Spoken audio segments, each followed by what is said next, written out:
República Portuguesa foi proclamada no dia 5 de outubro de 1910, do alto das varandas da Câmara Municipal de Lisboa. E no mesmo momento foi anunciada a constituição de um governo provisório que era formado por personalidades de um grande relevo, não só dentro do Partido Republicano, mas na vida nacional. Eram Teófilo Braga, António José de Almeida, Afonso Costa, Bernardino Machado, Basílio Teles, Correia Barreto, Azevedo Gomes e António Luís Gomes. O presidente do governo provisório foi o professor Teófilo Braga.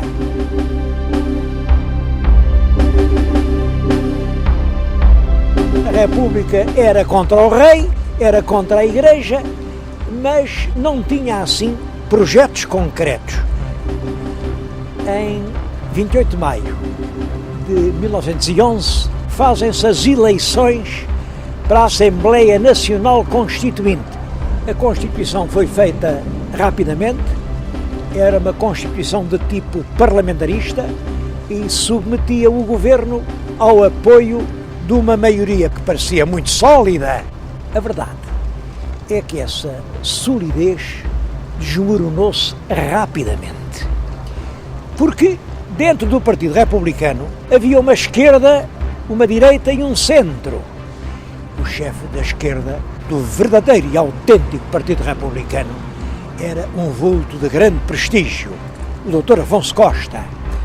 O centro entendia que o que era preciso era unir, era não separar, e tinha como chefe um grande proprietário alentejano, que era o Dr.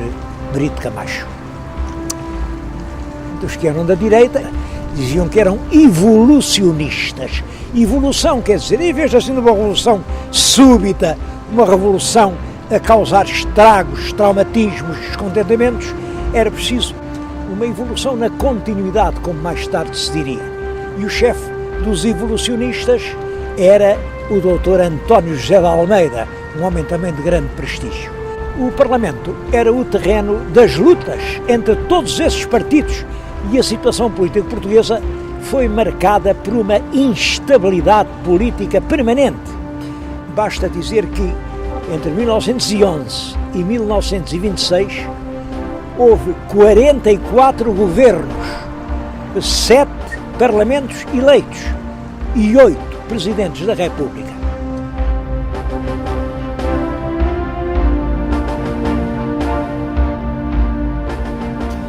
De todos os governos da Primeira República, o que deixou uma obra mais importante foi o primeiro governo, o governo provisório. Bom, e isso porque esse governo não tinha que enfrentar uma oposição parlamentar. Ainda não havia um parlamento, ainda não estava decretada a Constituição, mas funcionava a Assembleia Constituinte. É desse tempo a Lei de Família, que vem reconhecer os direitos dos filhos ilegítimos, a Lei do Registro Civil, que permite o casamento sem intervenção da Igreja, a Lei do Divórcio, a Lei da Separação da Igreja e do Estado, que veio consagrar a ideia de que o Estado é laico e a Igreja é uma instituição livre, mas privada, e que, portanto, tem de se bastar a si própria sem o apoio do Estado.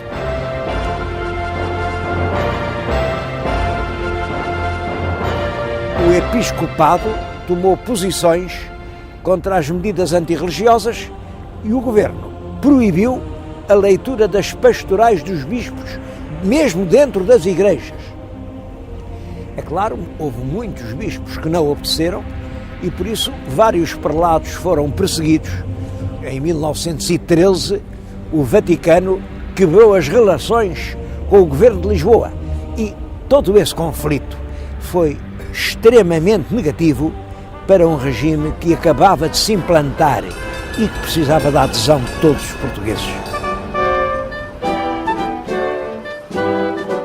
Um segundo fator de desgaste foi a intervenção de Portugal na Primeira Grande Guerra. O conflito teve o seu início no ano de 1914 e opôs as grandes nações ocidentais, a Inglaterra e a França, aos impérios centrais, que eram a Alemanha e a Áustria.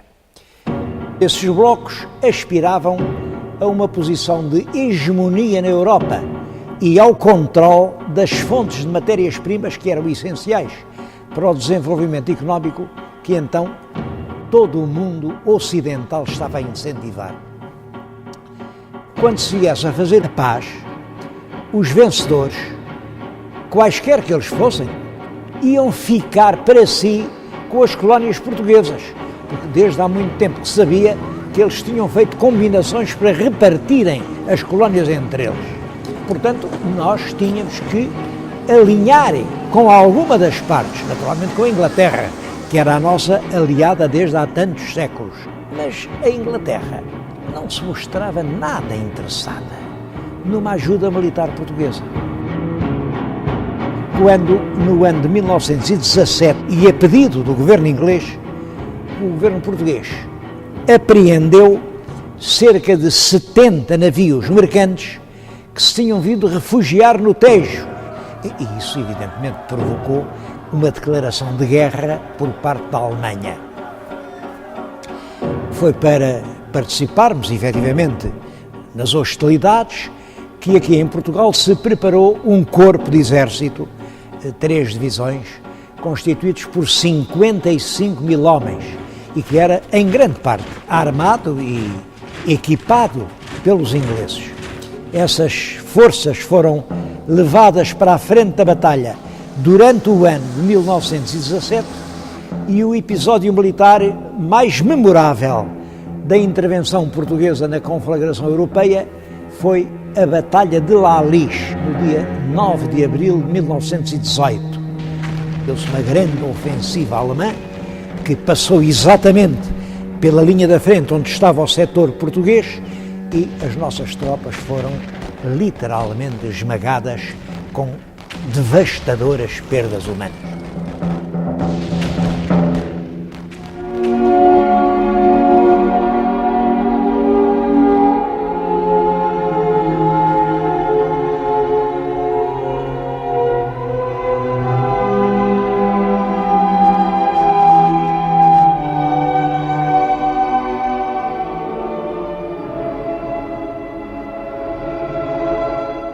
Foi nesse momento de grande ansiedade moral que se registaram as aparições de Fátima, que começaram no dia 13 de maio do ano de 1917.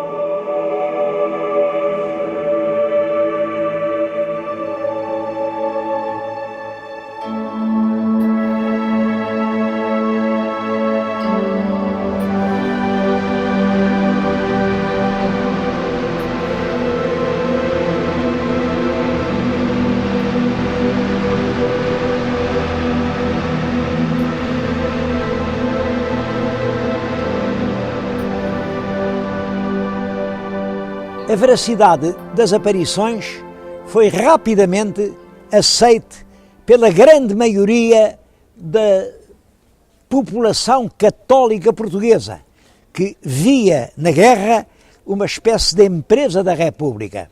E a expressão política dessa conjuntura vem a ser o golpe de 5 de dezembro de 1917, pelo qual o Major Sidónio Pais faz um golpe militar, proclama uma nova lei, em que acaba com a Constituição, faz uma nova Constituição presidencialista e ele estabelece a República Nova.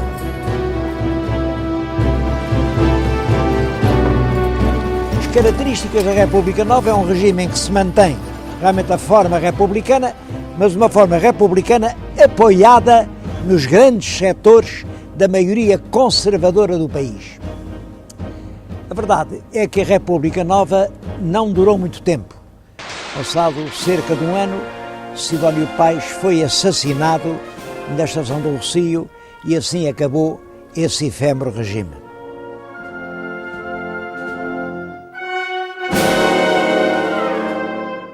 Com a morte do presidente Sidónio, voltou-se à vigência da Constituição de 1911 e foi eleito Presidente da República o Almirante Canti Castro.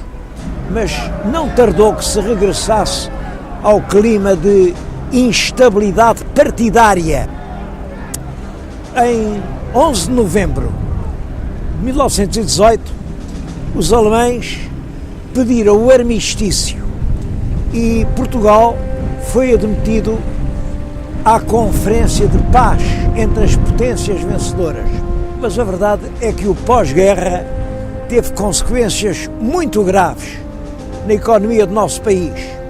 Houve uma inflação galopante que reduziu rapidamente a nada as economias da classe média, um empobrecimento geral, as greves constantes, a ação dos revolucionários civis que usavam como armas bombas artesanais, aqueles que chamavam artilharia civil, a intervenção frequente dos militares nas chamadas revoluções, que eram revoltas geralmente sufocadas, instalaram nas classes médias que estavam em crise uma aspiração geral de ordem e de maior eficiência governativa. É esse clima geral que explica a eclosão de um movimento militar apoiado por vários partidos e dirigido contra o governo democrático. O movimento iniciou-se em Braga no dia 28 de maio de 1926, ficou conhecido por o 28 de maio, e teve como chefe operacional o general Gomes da Costa, que era um oficial com muito prestígio nos meios militares. As tropas de Braga encontraram a imediata adesão da maioria dos quartéis e, sem nenhuma oposição, entraram em Lisboa. O general Gomes da Costa assumiu a presidência da República, mandou encerrar o Parlamento e iniciou-se assim uma ditadura militar que iria durar até 1933. Gomes da Costa, há pouco tempo, esteve à frente da República e a ditadura militar debateu-se com todos os fatores de crise económica herdados do passado e também com uma cerrada oposição por parte de todos os partidos cuja atividade tinha sido proibida.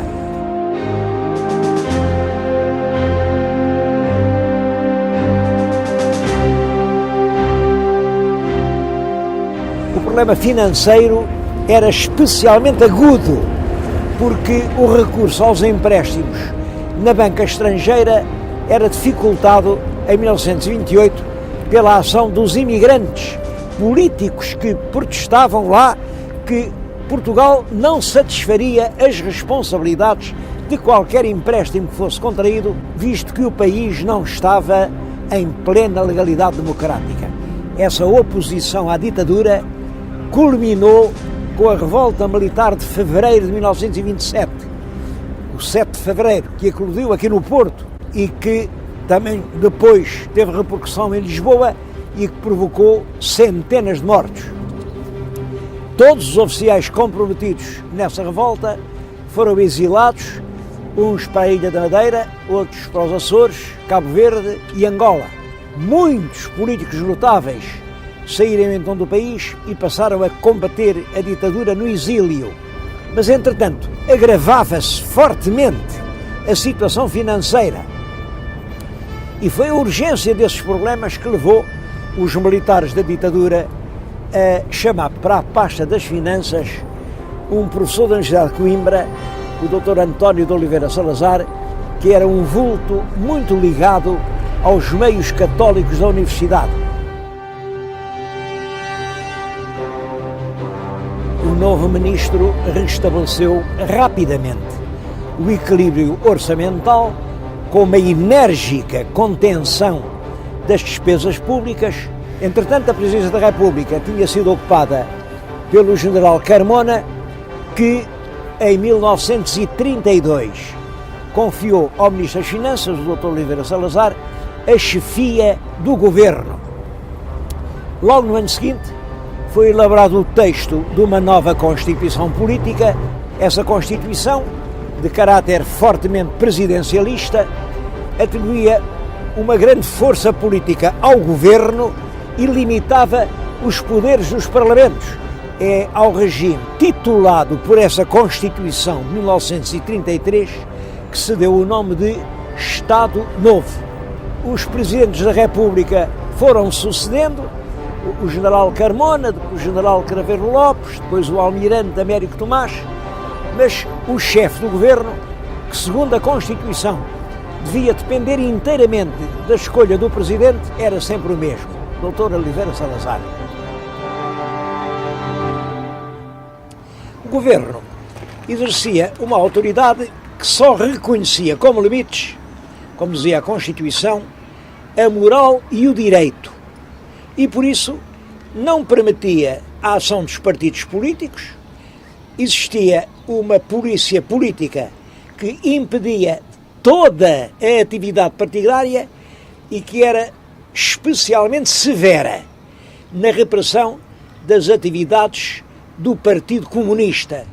Foi também sempre mantido um regime de censura prévia à imprensa e de tutela estadual sobre todos os meios da informação. As chamadas liberdades democráticas, como o direito de reunião, o direito de expressão, não se inscreviam no quadro dos objetivos do Estado. Ordem acima de tudo. A partir de 1930, seguiu-se um programa de obras públicas e uma reorganização geral do serviço público, com a publicação de um novo Código Civil importante, novo Código Penal.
Logo no início do regime, foi suprimida a frase oficial que era obrigatória nas comunicações públicas, os ofícios que se trocavam e que terminavam sempre saúde e fraternidade.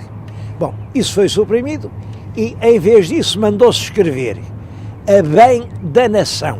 De acordo com esse nacionalismo, foi limitada a entrada de capitais estrangeiros,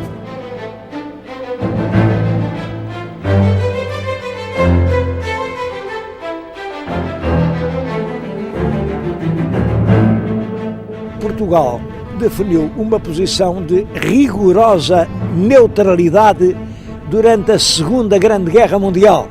As autoridades políticas portuguesas alcançaram com isso momentos de grande prestígio e, no pós-guerra, Portugal recusou as ajudas do Plano Marshall, porque se considerou que essas ajudas eram, de certo modo, incompatíveis com a soberania nacional. Depois da Primeira Grande Guerra Mundial, a ação colonizadora era não só admitida, como até exigida como um dever sagrado, mas depois da Segunda Guerra Mundial, a Carta das Nações Unidas veio estabelecer o direito de todos os povos à autodeterminação. É claro, perante essas exigências, Portugal assumiu a atitude de dizer que não tinha colónias e que os seus territórios do ultramar eram partes integrantes do conjunto nacional.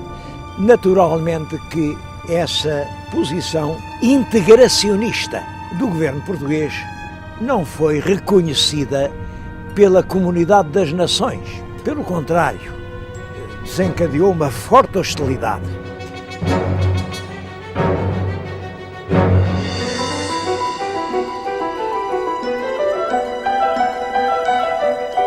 O primeiro grande golpe sofrido por essa política do Estado Novo deu-se no ano de 1961 e foi a invasão dos territórios de Goa, Damão e Diu, que formavam o Estado português da Índia.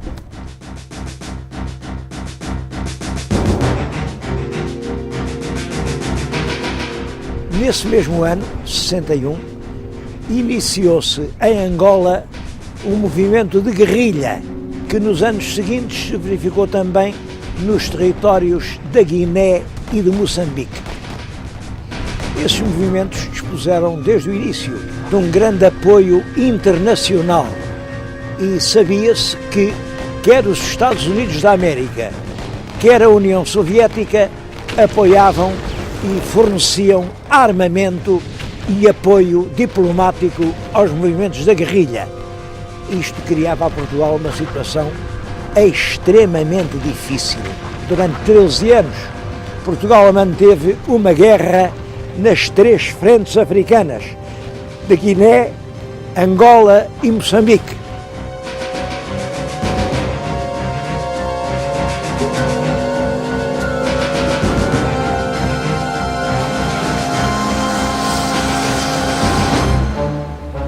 Os planos quinquenais de fomento continuaram a ser executados com regularidade e os números indicadores do desenvolvimento económico português, sobretudo no setor industrial, mantinham-se muito elevados, quando, no ano de 1969, o Presidente do Conselho de Ministros foi inutilizado por doença.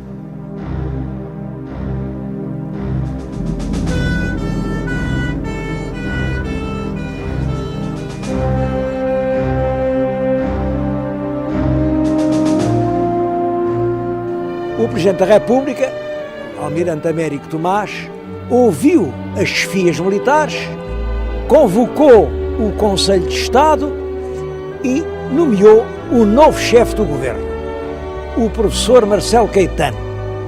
Era um dos vultos mais ilustres do regime. Chamavam-lhe o Delfim do regime, porque se via nele o continuador da obra de Salazar. A verdade é que, por outro lado, a continuação do salazarismo sem Salazar aparecia para muitos responsáveis como um projeto impossível. Entre as fórmulas lapidares em que o Dr. Salazar concretizou um pensamento cuja riqueza igual à pré-naturalidade, encontra-se aquela frase tão divulgada e tão verdadeira, bem adequada a esta hora: todos não somos demais para continuar Portugal. Os setores políticos que aspiravam a uma mudança das instituições num sentido democrático julgaram que essa oportunidade tinha chegado com a subida ao poder do professor Marcelo Caetano. Foi essa ilusão que deu origem à expressão a primavera marcelista, uma expressão que fez carreira, e muitos políticos confiaram que o novo chefe do governo ia restabelecer a política dos partidos, ia acabar com a polícia política, ia pôr termo à censura prévia, ia, sobretudo, acabar com a guerra do ultramar, dando independência às províncias ultramarinas. Marcelo Caetano mostrou sempre, em relação a todos esses problemas, uma posição cautelosa e ambígua, e adotou como lema do seu governo esta frase: evolução na continuidade.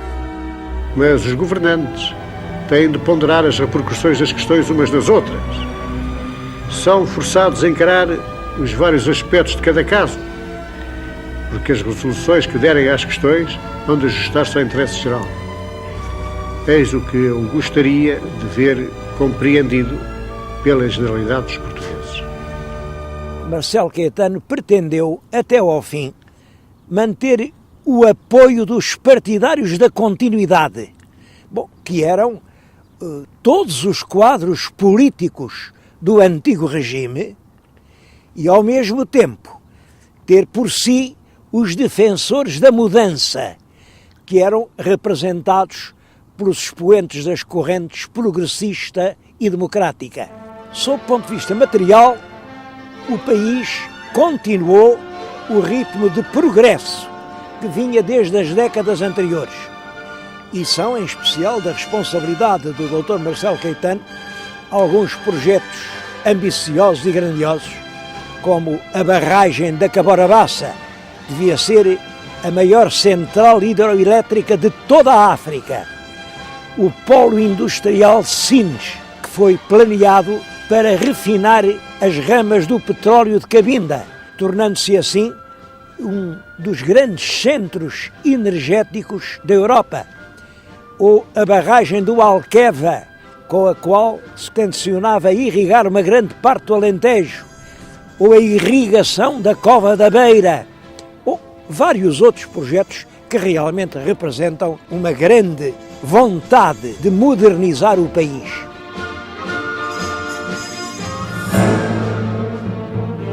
Mas, entretanto, continuava por resolver o problema ultramarino.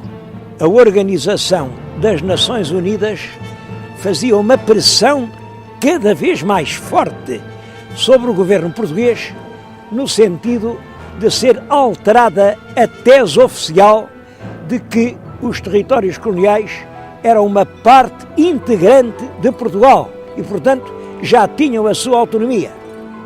Querem que abandonemos Angola e Moçambique aos movimentos terroristas, esses movimentos que de sobra sabemos que estão apoiados pela União Soviética e pela China. Querem que entreguemos os portugueses que lá vivem, e muitos dos quais têm ali tudo quanto possuem. Querem que os entreguemos à discrição dos seus inimigos, dos nossos inimigos.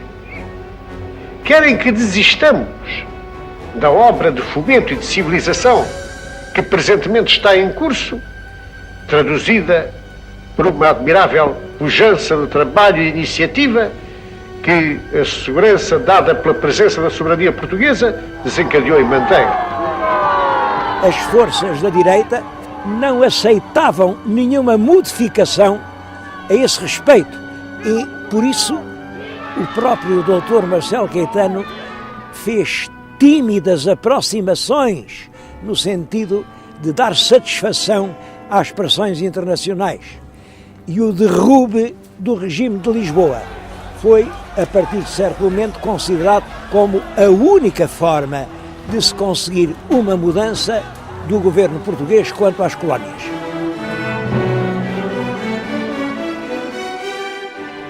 Por outro lado, as correntes da opinião católica, que até então tinham estado de alma e coração com o regime, abriam agora brechas importantes que se revelaram, por exemplo, no episódio das vigílias da Capela do Rato, que eram ações religiosas de cunho político e que a PIDE considerou subversivas e que, por isso, prendeu as pessoas que as tinham organizado.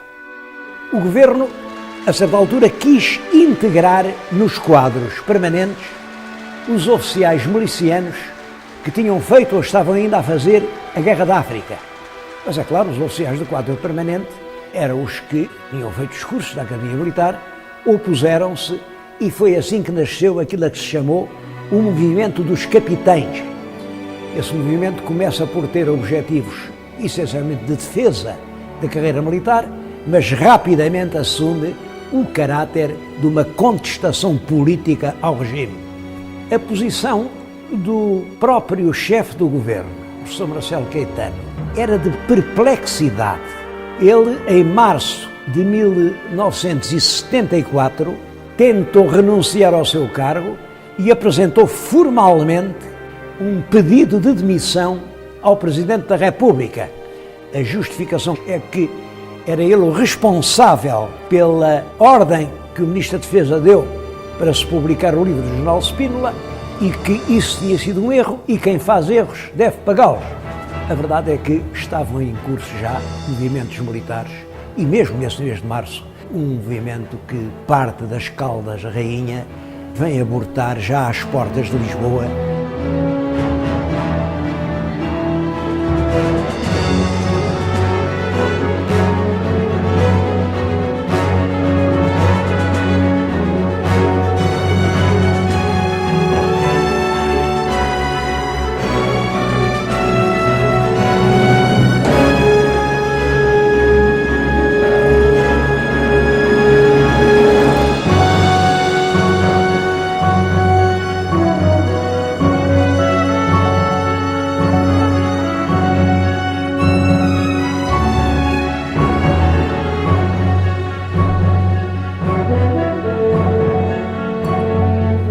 Em 25 de abril de 1974, deflagrou, por fim, um amplo movimento das Forças Armadas que se apoderou do governo sem necessidade de travar um único tiro.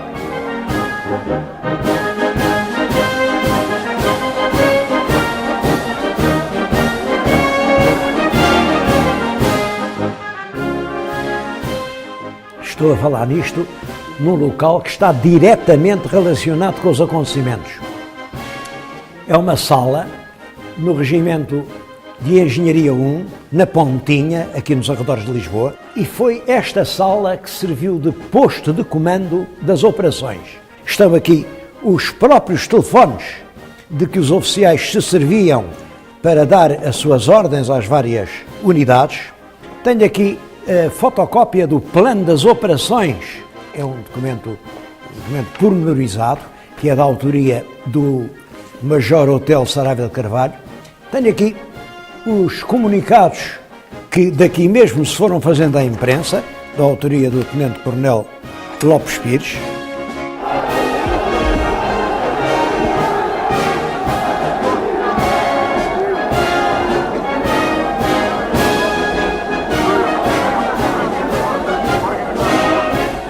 O professor Marcelo Caetano foi-se meter no quartel da Guarda Republicana do Largo do Carmo.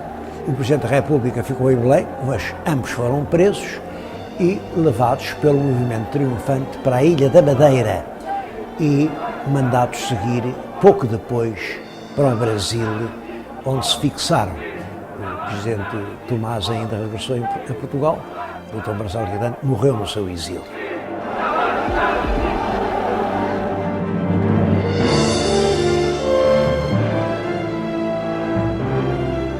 Entretanto, o poder foi assumido aqui por uma junta de salvação nacional que era presidida pelo general António Spínola, antigo governador-geral da Guiné. Ao fim do mês foi escolhido o primeiro chefe do governo, o professor Adelino da Palma Carlos, um antigo diretor da Faculdade de Direito de Lisboa e que era considerado um representante moderado do pensamento democrático. Mas a autoridade do governo foi, desde o início, partilhada pelo MFA, Movimento das Forças Armadas, que aglutinava os militares que reivindicavam uma posição importante na revolução que eles próprios tinham feito. As forças de esquerda eram lideradas pelo Partido Comunista e vieram a criar o conceito de Aliança Povo-MFA.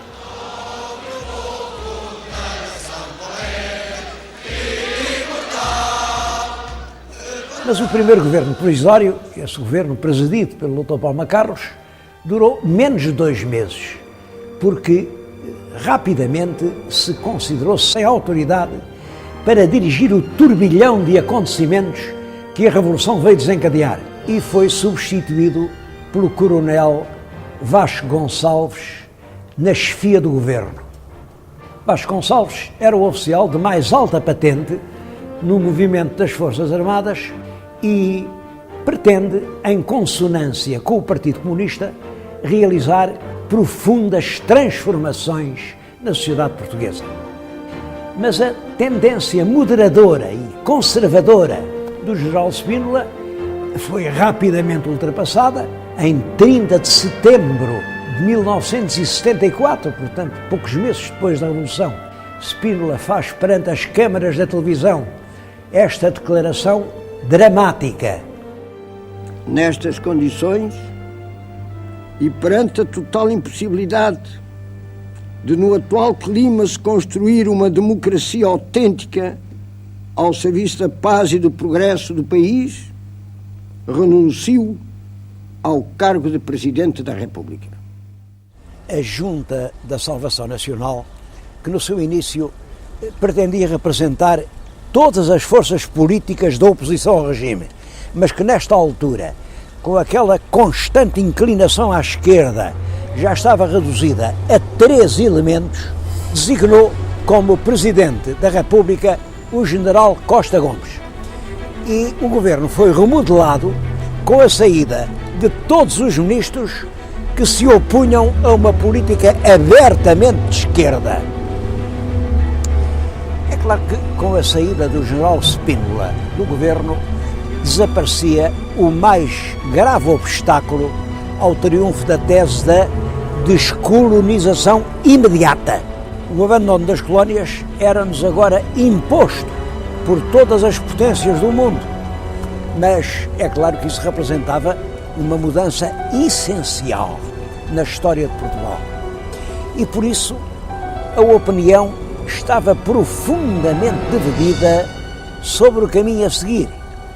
A demissão de Spínola representou a derrota do ponto de vista federalista e o triunfo da tese das independências imediatas. Pelo Acordo de Argel, que é de 26 de agosto de 1974, Portugal reconheceu a independência do Estado da Guiné. Também nesse mês de agosto se iniciaram as negociações com Moçambique e na Conferência de Lusaka, de 7 de setembro desse mesmo ano, a independência total de Moçambique foi marcada para o dia 26 de junho de 1975. Em Angola, a situação era muito mais complexa. Em primeiro lugar, Angola era uma região muito rica, com grandes recursos. Era a Angola do petróleo, dos diamantes, do ferro do Coima, do algodão, do café. É claro que isso mesmo é que aguçou o apetite das grandes potências. E cada bloco inspirava o seu movimento.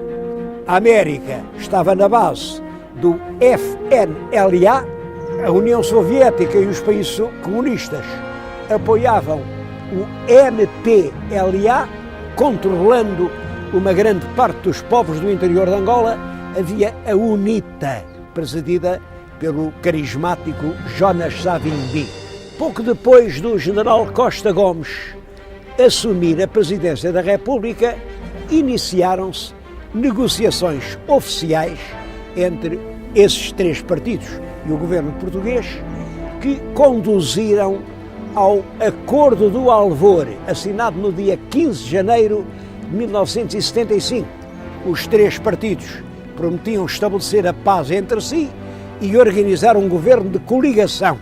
E a data da independência de Angola foi marcada para o dia 11 de novembro de 75. A verdade é que não se estabeleceu paz nenhuma. Pelo contrário, a guerra tornou-se mais feroz, mas apesar de tudo isso, o governo português reconheceu a independência no dia 11 de novembro. Também foi reconhecida a independência de São Tomé e Príncipe.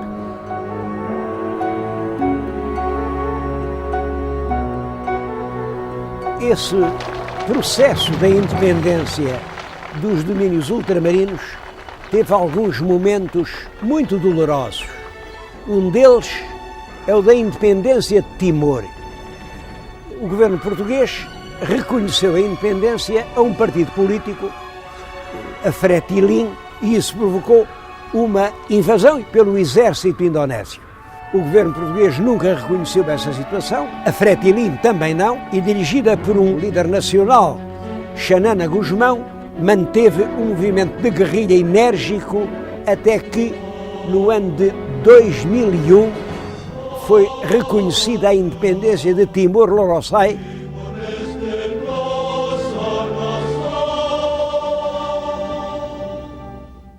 Macau teve um destino diferente. Portugal veio a transferir a soberania do território para a República Popular da China no dia 19 de dezembro de 1999. É realmente o último ato da liquidação do Império. Mas essa operação foi conduzida sempre com paz, através de meios diplomáticos e com um respeito mútuo. Entretanto, em Portugal, a Revolução prosseguia no sentido da implantação de uma república popular, de uma sociedade sem classes, isto é, num sentido nitidamente antiburguês e revolucionário. Por isso, ainda antes de elaborar a Constituição, o governo começou a decretar reformas de fundo, a nacionalização das empresas, a reforma agrária com a expropriação das grandes propriedades agrícolas, encorajava o movimento da autogestão, pelo qual as comissões de trabalhadores expulsavam os empresários, o que teve por efeito a saída de imensos empresários do nosso país e a consequente imigração dos capitais, acelerou o processo de independência das antigas colónias, que teve também por consequência o regresso apressado a Portugal de cerca de 500 mil de antigos residentes nos espaços ultramarinos, que em grande parte voltavam sem nada, eram os chamados retornados.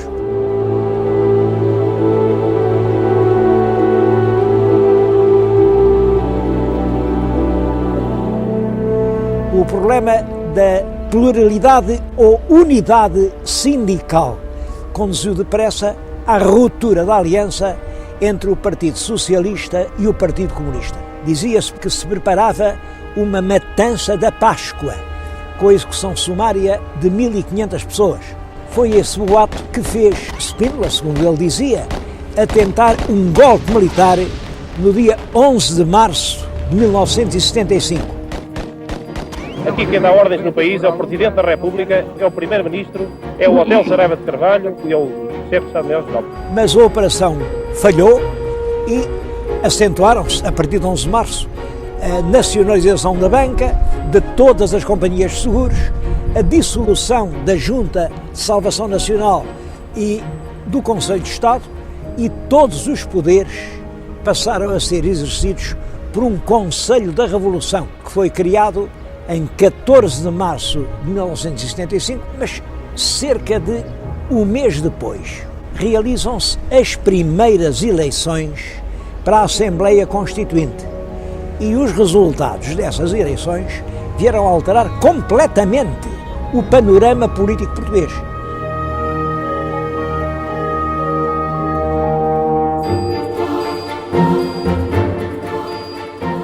O partido mais votado foi o Partido Socialista, obteve 38% dos votos, ao passo que o Partido Comunista não passou dos 12,5%.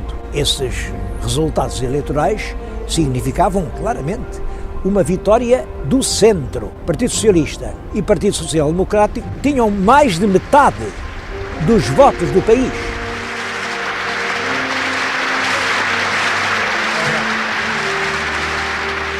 O governo pretende utilizar os últimos meses de governação para fazer a revolução que estava no seu projeto. Mas o triunfo eleitoral do mês de abril tinha dado ao Partido Socialista uma enorme força política.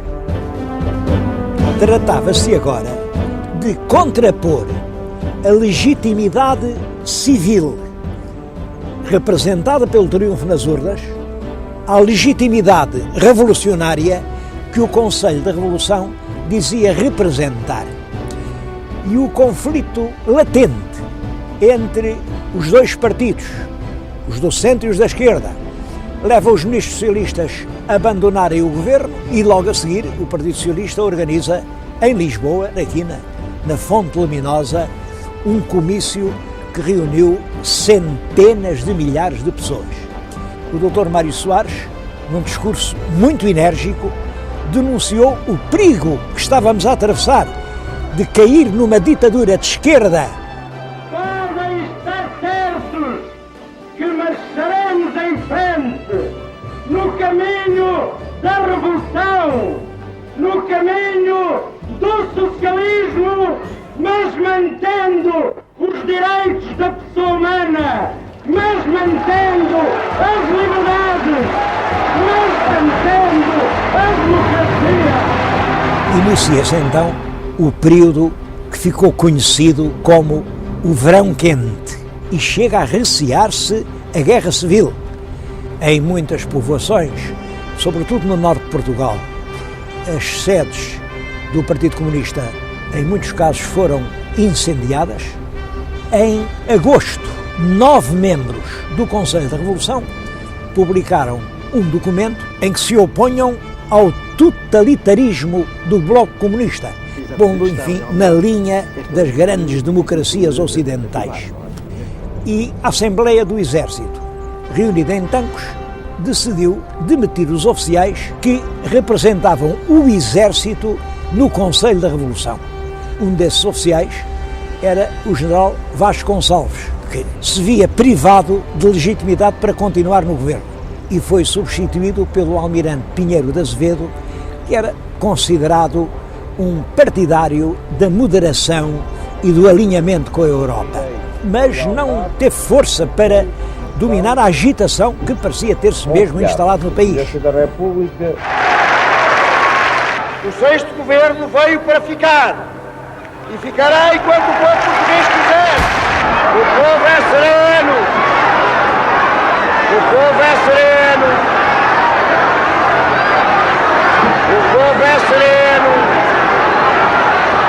O povo é sereno, não tem perigo. É apenas fumaça. Em setembro desse ano, o edifício do Parlamento esteve cercado por elementos revolucionários e sucederam-se episódios tão graves como, por exemplo, o ataque e o incêndio da Embaixada da Espanha, o silenciamento da Rádio Renascença com uma carga explosiva que foi lá mandada colocar pelo governo. E, por fim, isto culminou por uma declaração do governo dizendo que estava inibido de governar. Já chega, não gosto de ser sequestrado, é uma coisa que me chateia, porque isto não é fácil de resolver, é difícil. Vocês já viram agora o governo suspender a sua atividade?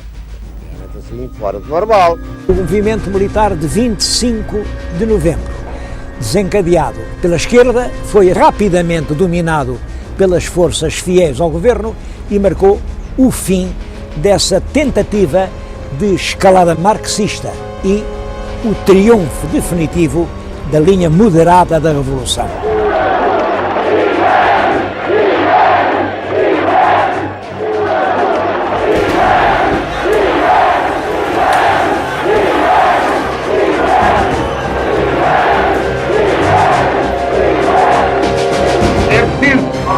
Saberem que não temos medo. Foi, portanto, já num clima de normalidade que se fez a eleição do Presidente da República, General Ramalho Yanes. A beleza com que o povo português soube responder a todas as situações ditatoriais, a sua determinação de viver a liberdade e a paz, demonstraram a justeza do programa do MFA e a firme adesão do povo português à sua mensagem, que em 25 de novembro de 75 ficou de novo claramente expressa. As duas realidades históricas mais importantes na primeira década do novo regime foram, em primeiro lugar, o relevo dado ao poder local, com a transferência de uma grande parte das receitas públicas para as câmaras municipais. É claro que isto permitiu uma revalorização importante da vida local. O segundo facto é a entrada de Portugal na Comunidade Económica Europeia. A candidatura tinha sido formalmente apresentada em 1977 e, a partir daí, todos os governos reconheciam que, após a liquidação do nosso ultramar, a vida económica portuguesa exigia um relacionamento muito mais estreito com a Europa.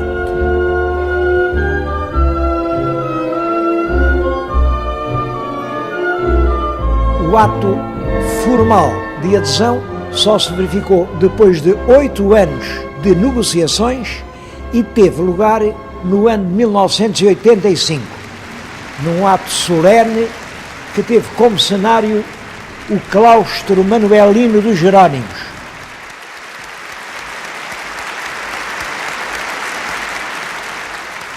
Isso também tem interesse porque revela que o governo pretendeu chamar a atenção para o caráter histórico daquela cerimónia. Era realmente toda a história nacional que mudava o seu rumo. O Governo inscreve no centro das suas preocupações a melhoria da qualidade de vida e do bem-estar dos portugueses, essência da sua luta pela justiça e por mais sólidos suportes materiais e culturais da liberdade. O primeiro mandato presidencial do general Ramalhianes terminou em 1981. Os partidos de direita coligaram-se naquilo que se chamou a Aliança Democrática, AD, e resolveram apresentar um candidato, era o general Soares Carneiro. Durante essa campanha, quando o primeiro-ministro, Dr. Francisco de Sá Carneiro, tentava dirigir-se para o Porto, o avião em que viajava caiu pouco depois de levantar voo e morreram todos os seus ocupantes.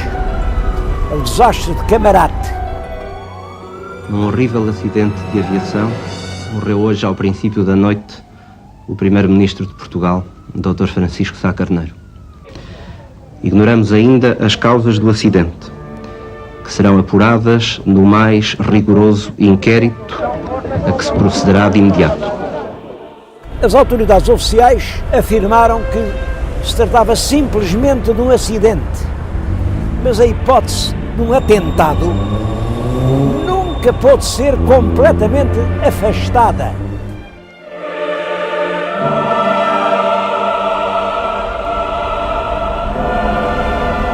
O desastre emocionou todo o país, mas nas eleições o general Ramalhianes foi reeleito logo à primeira volta por uma grande maioria.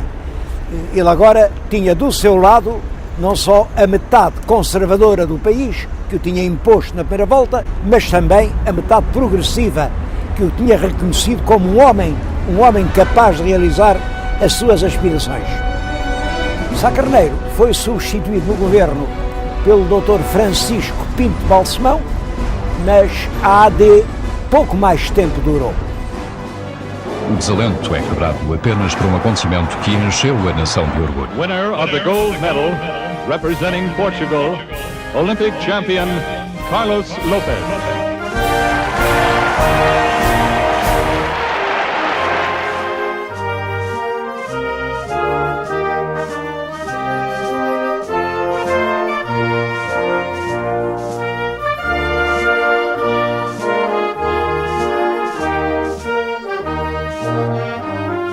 Um outro facto importante, logo no ano seguinte, é que em 1982 se fez a primeira revisão constitucional. Foi extinto o Conselho da Revolução, que era composto exclusivamente por militares, que tinham uma espécie de funções de Tribunal Constitucional.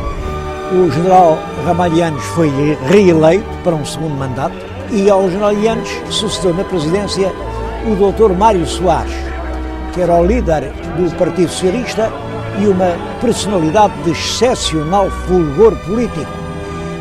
Houve uma renhida campanha em que o resultado chegou a parecer duvidoso, mas as urnas deram a vitória ao candidato socialista, que na própria noite em que estavam a acabar de se contar os resultados, e ele anunciou solenemente que iria ser o presidente de todos os portugueses.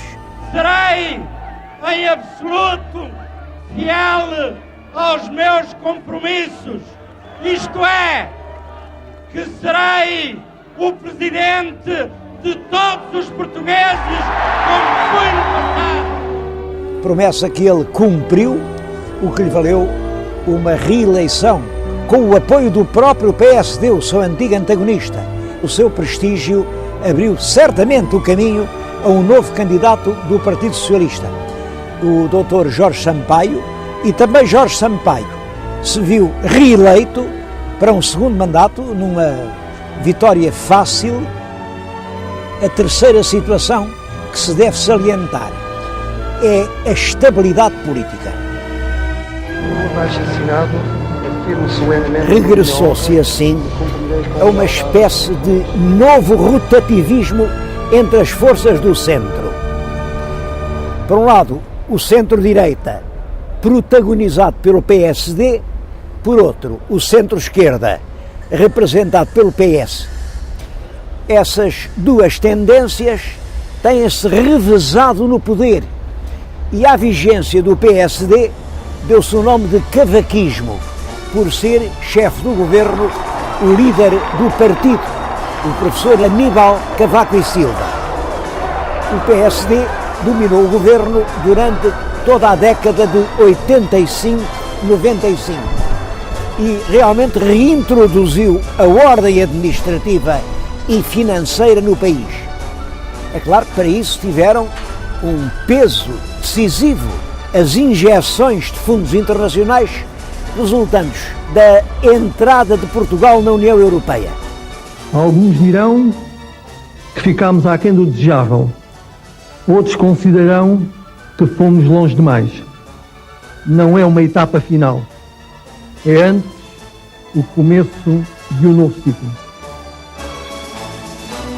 A maioria desses fundos foi aplicada em infraestruturas e numa eficiente rede de estradas de tipo novo, mas em janeiro de 1995, o primeiro-ministro Cavaco e Silva anunciou que não se iria recandidatar ao cargo de presidente do PSD. Esse anúncio causou surpresa e decepção para os admiradores da sua obra política e talvez por isso o PSD perdeu as eleições legislativas do ano de 95 e o centro-esquerda voltou assim ao poder, agora representado pelo secretário-geral do Partido Socialista, engenheiro António Guterres. O governo do engenheiro António Guterres, de 1995 até 2001, marca uma época de paz política, de tolerância, de ampla liberdade. Afirmo solenemente pela minha honra que cumprirei com lealdade as funções que me são confiadas.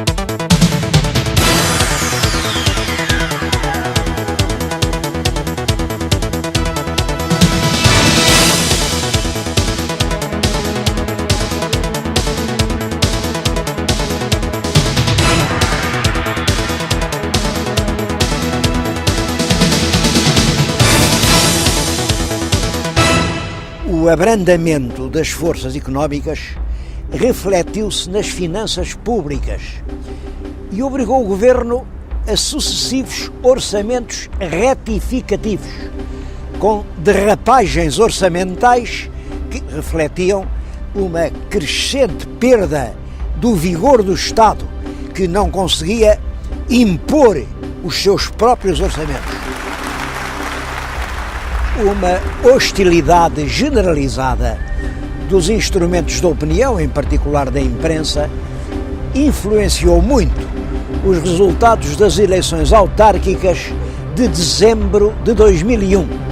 Nessas eleições, os autarcas do PSD obtiveram vantagem sobre os autarcas do PS O primeiro-ministro António Guterres interpretou esses resultados como uma perda de confiança política.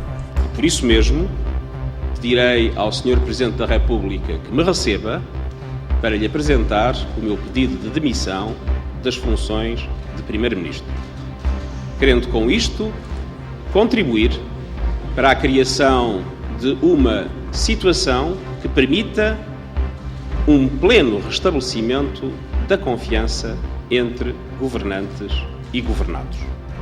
De harmonia com a disciplina estipulada na Constituição, o Governo passou então à condição precária de puro governo de gestão, isto é, governo que se ocupa só da administração corrente, das coisas simples. E é durante esse período do governo de gestão que Portugal conhece uma das mudanças mais visíveis de todo o seu processo histórico. O escudo, que era a moeda nacional desde 1911, é substituído pelo euro desde o dia 1 de janeiro de 2002.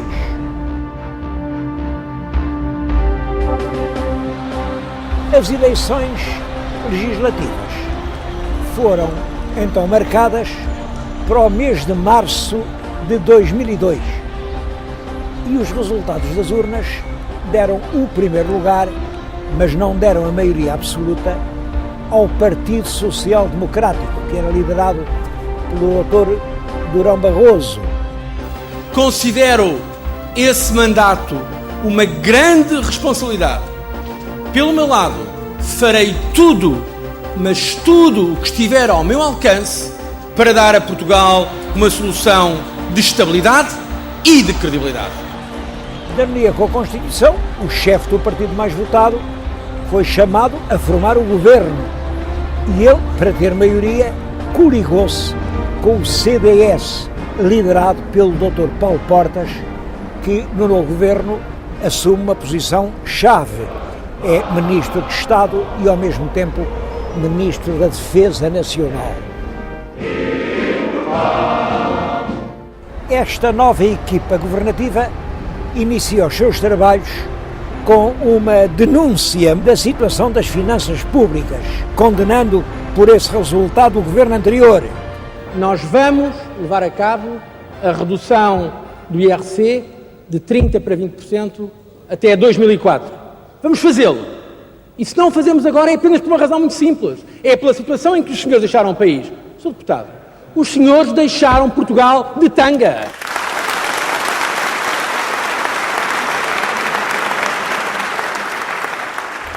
E há muitos portugueses que se interrogam sobre qual seja o grande projeto nacional que deve constituir a razão de ser da nação portuguesa.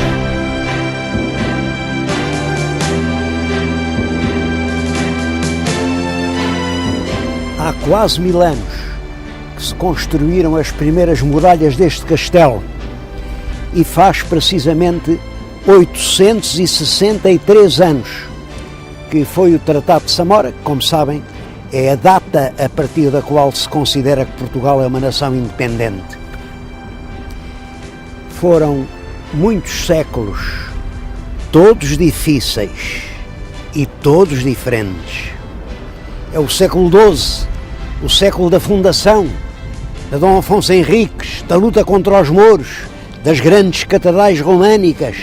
Depois o século XIII, o século dos forais, o século da Revolução de Dom Afonso III, o século em que começa em Portugal o estilo gótico, o século XIV, a Revolução do Mestre Davis, a glória de Aljubarrota, o século XV, o século daquele povo que vemos pintado nos painéis, o século das capelas imperfeitas, das caravelas no Atlântico, o tempo do infante Dom Henrique, o século XVI, a glória do Império, da Índia e do Brasil, o século XVII, as sombras no céu de Portugal, mas a expansão portuguesa a lá está no mundo, o século XVIII, o ouro do Brasil, Dom João V, as reformas de Pombal, século XIX, século de martírio, das invasões francesas, das lutas fratricidas, mas também dos grandes progressos,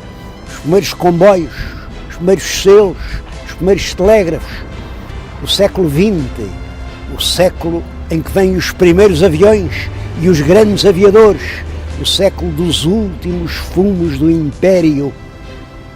Agora estamos no início de um século novo e do novo milénio. Nesta etapa da nossa grande capinhada histórica, muitos portugueses desejariam uma definição mais clara de um projeto de vida coletiva para o futuro.